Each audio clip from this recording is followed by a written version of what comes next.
maisha kuna waliotulaani tufe kabisa, na hawakutulaani kwa siri, walituambia live.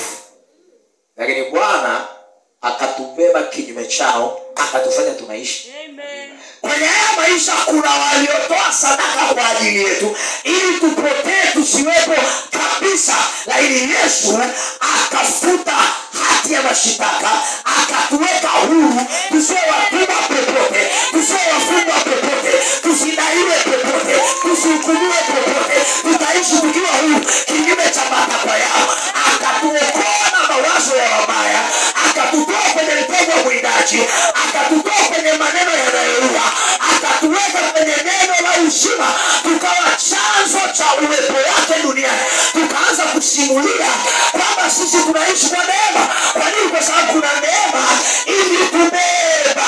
Kama Yesu alitubeba, akachukua hukumu yetu, akaondoa hati ya mashitaka, wale tushitaka ni zetu. Tafsiri yake, kama tunahitaji kuwa salama, lazima tukubali kujua hata kama tumehukumiwa, bado sisi tuna maisha.